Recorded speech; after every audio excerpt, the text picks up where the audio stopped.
3 ಜನ air show ನೋಡಕ್ಕೆ ಹೋಗ್ತಿದ್ದೀವಿ. ಇತ್ತಲ್ಲ ಸ್ಟ್ರಗಲ್ ಮಾಡ್ಕೊಂಡು ನೋಡ್ಲಕ್ಕೆ ಹೋಗ್ತಿದ್ದೀವಿ.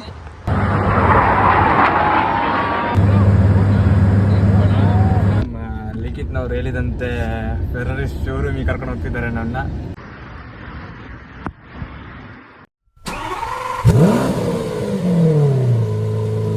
ನಮ್ಮ ಜೊತೆ ಇವತ್ತು ರಾಜೇಶ್ ಇದ್ದಾರೆ. ಅಯ್ಯೋ ಈ ನನ್ನ ಮಕ್ಳು ಮತ್ತೆ ಶುರು ಮಾಡಿದ್ರಯ್ಯ. ನೋಡಿರ್ಬೋದು ನೀವು ಅಲ್ಲೇ ಲಾಗಲ್ಲಿ ನಮ್ಮ ಡಿಮೋಟ್ ಲಾಗಲ್ಲಿ ಬಂದಿದ್ರು. ಅವರು ಕೂಡ ನಮ್ಮ ಜೊತೆ ಇದ್ದಾರೆ. You can say hi to Rajesh. Rajesh ನೋಡ, ಈಗ ಏರ್ ಶೋ ಇರೋದ್ರಿಂದ ತುಂಬಾ ಟ್ರಾಫಿಕ್ ಇದೆ ಆ ರೋಡಲ್ಲಿ. ಬಟ್ ನೋಡ್ಬೇಕು, ಯಾಕೆಂದ್ರೆ ಒಂದೇ ರೋಡ್ ಇರೋದು, ಬೇರೆ ರೋಡ್ ಇಲ್ಲ. ಅದೇ ರೋಡ್ ಹೋಗ್ಬೇಕು ನಾವೀಗ. ನೋಡೋಣ. ನಾವು ಏರ್ ಶೋ ನಡೆಯುವಂತ ಪ್ಲೇಸಿಗೆ ಬಂದಿದ್ದೀವಿ. ಸೊ ಇಲ್ಲಿಂದ ಇದೆ ಎಂಟ್ರಿ ಪಾಯಿಂಟ್ ಏರ್ ಶೋದು. ಸೊ ಇವತ್ತೇ ಕ್ರೌಡ್ ಇದ್ದಾರೆ. ನಾಳೆ ಏರ್ ಶೋ. ಸೊ ಇಲ್ಲೇ ಸ್ವಲ್ಪ ಕ್ರೌಡ್ ಬಂದಿದೆ. ಪ್ರಾಕ್ಟೀಸ್ ಸೆಷನ್ ನಡೀತಾ ಇದೆ, ಅದಕ್ಕೋಸ್ಕರ ಕ್ರೌಡ್ ಇದೆ. ನೋಡೋಣ ನಮಗೆ ಯಾವ್ದಾದ್ರು ಪ್ಲೈನ್ ಸಿಗುತ್ತಾ ನೋಡಕ್ಕೆ ಅಂತ. ಸೊ ಇದೆ ಮೈನ್ ಆಫೀಸ್ ಎಲ್ಲ ಅದು air show. I think not you alone. You're not allowed to stop here, I guess. Some strict guidelines will be there, right? Unable to process your command. Yeah, so stick. No, ಇದೇ place. Rajesh ನೀವು ಇಲ್ಲಿ ತೋರಿಸಿ ಈ ವಿಡಿಯೋನ. You can show the video. Last year ನಾವು ಬಂದಿದ್ವಿ. So ಇದೇ place ಅಲ್ಲಿ ಲಾಸ್ಟ್ ಇಯರ್ ನಾವು ಇಂದು ಏರ್ ಶೋ ನೋಡಿದ್ವಿ. 2022 ಅಲ್ಲಿ ಬಂದಿದ್ವಿ. ಅವಾಗ ಇಲ್ಲೇ ನಾವು ಏರ್ ಶೋ ನೋಡಿದ್ದು ಆಕ್ಚುಲಿ. ಅಲ್ಲಿ ಕಾಣ್ತಾ ಇದೆಯಾ? So correct. ಇಲ್ಲಿಂದ ನೀವು ನೋಡ್ಬೋದು ಫ್ರೀ ಎಂಟ್ರಿ. ಯಾವುದೇ ಥರ ಪಾಸ್ ಗೀಸ್ ಆ ಥರ ಎಲ್ಲ ಏನಿಲ್ಲ. ಆರಾಮಾಗಿ ಕುತ್ಕೊಂಡು ನೋಡ್ಬೋದು. ಯಾವುದೇ ಥರ ಪೊಲೀಸ್ ಗೀಸಸ್ ಏನು ಪ್ರಾಬ್ಲಮ್ ಮಾಡಲ್ಲ ಇಲ್ಲಿ. ಬಟ್ ಪಾರ್ಕಿಂಗ್ ಇಲ್ಲಿ ನಮ್ಗೆ ಸಿಗುತ್ತೆ ಡೌಟು. ಬಟ್ ಎಲ್ಲೇ ಸಿಗುತ್ತೋ ಅಲ್ಲೇ ಗಾಡಿ ಹಾಕೋಬೇಕು. 3 ಜನ ಏರ್ ಶೋ ನೋಡಕ್ಕೆ ಹೋಗ್ತಿದ್ದೀವಿ. ನೋಡೋಣ ಏರ್ ಶೋ ಹೆಂಗಿರುತ್ತೆ ಅಂತ ಹೇಳ್ಬಿಟ್ಟು 3 ಜನ ಎಂಟ್ರಿ ಆಗ್ತಿದ್ದೀವಿ ಏರ್ ಶೋ ಒಳಗೆ. ಅದೆಲ್ಲ ಹೋಗ್ಬೇಕು ಅಂತ ನೋಡಿ. ಈ ಜಾಗದಲ್ಲಿ ಹತ್ಕೊಂಡು ಹೋಗ್ಬೇಕು. ಹಿಂಗೆ ನೋಡಿ ಈಗ ಹೋಗ್ಬೇಕು ಹತ್ಕೊಂಡು. ಇವನು ಓಡ್ತಿರೋ ಸ್ಪೀಡ್ ನೋಡ್ರೆ ಇವನು ಸುಭಾಷ್ ಚಂದ್ರ ಬೋಸ್ ಆಗ್ಬೋದು. ಇತ್ತಲ್ಲ ಸ್ಟ್ರಗಲ್ ಮಾಡ್ಕೊಂಡು ನೋಡ್ಲಕ್ಕೆ ಹೋಗ್ತಿದ್ದೀವಿ. ಟಿಕೆಟ್ ತಗೊಂಡಿದ್ರೆ ಸ್ಟ್ರಗಲ್ ಎಲ್ಲ ಇಲ್ಲ. ಅದೇ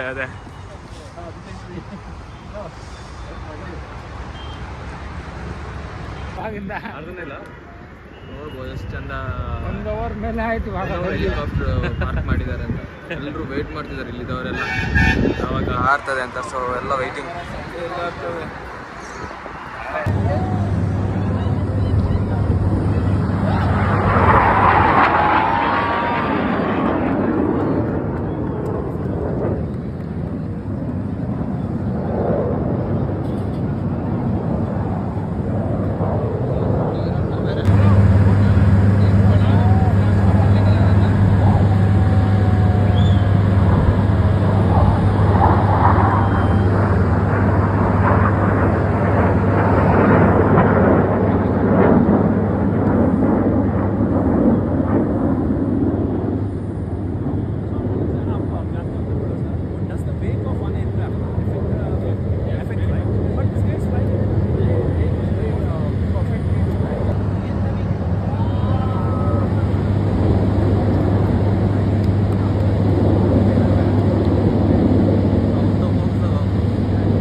ലൈൻ ഇട്ടു കേട്ടോ. ഒന്ന് മറ്റേതൊന്ന് നേരെ ഇടും.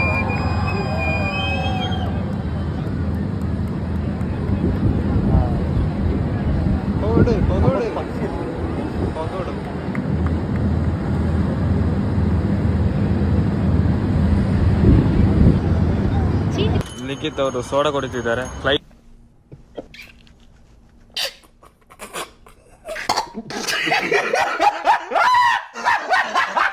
ನೋಡು ಸುಸ್ತಾಗಿ.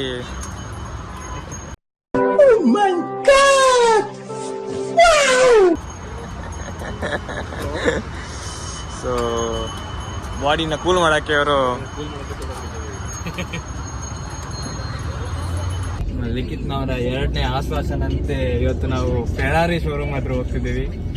ಫೈನಲಿ ಸ್ವಸ್ತಿಕ್ ಆಸೆ ಅಂತೆ ನಾನು ಅವ್ನಿಗೆ ಏನು ಹೇಳಿದ್ದೆ ಬೆಳಿಗ್ಗೆ ಗಾಡಿ ತೊಳೆದ್ರೆ ನಾವು ಈ ಥರ ಕರ್ಕೊಂಡು ಹೋಗ್ತೀವಿ ಅಂತ. ನಾನು ಅದನ್ನ ತೀರಿಸಿದ್ದೀನಿ.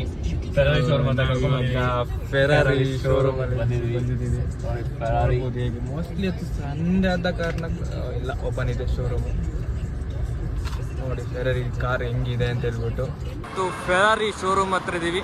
ನಮ್ಮ ಜೊತೆ ಲಿಖಿತ್ನವರಿದ್ದಾರೆ. ಸೊ ಇಲ್ಲಿ ಒಂದು ಫೆರಾರಿ ಅವ್ರದ್ದೊಂದು ಕಾರ್ ಇದೆ ನೋಡಿ, ಕಾರು ಒಂದಿದೆ. ಹೆಂಗಿದೆ ಅಂತ ಹೇಳಿ ಫೆರಾರಿದು ಹೇಗಿದೆ ಅಂತ. ಈ ಕಾರ್ ಬಂದ್ಬಿಟ್ಟು ಫೆರಾರಿ ಅವ್ರದ್ದು GTC 4 ಲೂಸೋ ಅಂತ. ಸೊ ಇಂಜಿನ್ ಕೆಪಾಸಿಟಿ ಬಂದ್ಬಿಟ್ಟು 6262 cc ಆಗಿರ್ತದೆ. ಪವರ್ ಬಂದ್ಬಿಟ್ಟು 680 bhp. ಟ್ರಾನ್ಸ್ಮಿಷನ್ ಹೇಳ್ದಂಗೆ ಆಟೋಮೆಟಿಕ್ ಟ್ರಾನ್ಸ್ಮಿಷನ್ ಇರ್ತದೆ. ಸೊ ಇದು ಫ್ಯೂಯಲ್ ಟೈಪ್ ಬಂದ್ಬಿಟ್ಟು ಪೆಟ್ರೋಲ್. ಹಾಗೆ ಇದು 3 ಡೋರ್ 4 ಸೀಟರ್ ಕಾರ್ ಆಗಿರ್ತದೆ. ಸೊ ನೋಡ್ಬೋದು ಮ್ಯಾಗ್ವಿಲ್ ಎಲ್ಲ ಹೆಂಗೆ ಕೊಟ್ಟಿದ್ದಾರೆ, ಡೈಮಂಡ್ ಕಟ್ ಅಂಡ್ 4 ಡಿಸ್ಕಸ್ ಎಲ್ಲ ಕೊಟ್ಟಿದ್ದಾರೆ ಕಾರಲ್ಲಿ. ಇದೆಲ್ಲ ಸ್ಪೋರ್ಟ್ಸ್ ಕ್ಯಾಟಗರಿ ಕಾರ್ ಇದ್ದ ಕಾರ್ ಫುಲ್ಲು ಗ್ರ್ಯಾಂಡಾಗಿ ಕೊಟ್ಟಿರ್ತಾರೆ. ಸೊ ಇದರದ್ದು ಆನ್ ರೋಡ್ ಪ್ರೈಸ್ ಬಂದ್ಬಿಟ್ಟು ಇಂಡಿಯಾಕ್ಕೆ 4.5 crore ಆಗಿರ್ತದೆ. ಸೊ ಇದರಲ್ಲಿ ಇನ್ನೊಂದು ಫ್ಯೂಯಲ್ ಕೆಪಾಸಿಟಿ ಬಂದ್ಬಿಟ್ಟು 91 ಲೀಟರ್ ಆಗಿರ್ತದೆ. ಸೊ ಈ ಕಾರೆಲ್ಲ ಬಾಡಿ ಟೈಪ್ ಬಂದ್ಬಿಟ್ಟು ವ್ಯಾಗನ್ ಟೈಪ್ ಬರ್ತದೆ. ಸೊ ನಮ್ಮನ್ನ ಇದಕ್ಕೆ ಕರ್ಕೊಂಡು ಬಂದಂಥ ಲಿಖಿತ್ ಅವರಿಗೆ ತುಂಬ ಥ್ಯಾಂಕ್ಸ್. ಸೊ ಹೇಗಿದೆ ಲಿಖಿತ್ ಕಾರು? ಥ್ಯಾಂಕ್ಸ್ ಎಲ್ಲ ಇದೆ. ಪಾಪ ಬೆಳಿಗ್ಗೆ ನನಗೆ ಹೇಳಿದ್ದಾರೆ ಕರ್ಕೊಂಡೋಗಿ ತೋರಿಸ್ತೀನಿ, ಕರ್ಕೊಂಡ್ಬರ್ತೀನಿ. ಫೈನಲಿ ಕರ್ಕೊಂಡ್ಬಂದಿದ್ದೀವಿ, ಖುಷಿ ಆಗ್ತಾ ಇದೆ. ಸೊ ನಾವು ಒಟ್ಟಿಗೆ ಸೇರಿ ನಾವು ಕಾರ್ ನೋಡಕ್ ಬಂದಿದ್ದೀವಿ. ಸೊ ದಿನ ಈ ತರ ಕಾರ್ನ ಪರ್ಚೇಸ್ ಮಾಡುವಂತ ದಿನ ಬರ್ಲಿ ಅಂತ ಹೇಳ್ತಾ ಇವತ್ತಿನ ಲಾಗ್ ಇಲ್ಲಿಗೆ ಎಂಡ್ ಮಾಡ್ತಾ ಇದೀವಿ. Okay friends, please follow, subscribe Arvith vehicle. ಹಾಗೆ ನಮ್ದೊಂದು ಚಾನಲ್ ಬರ್ತಾ ಇದೆ ಸ್ವಲ್ಪ ದಿನದಲ್ಲಿ. ಓಕೆ, ಸಿಗೋಣ ನೆಕ್ಸ್ಟ್ ವ್ಲಾಗ್ ಅಲ್ಲಿ.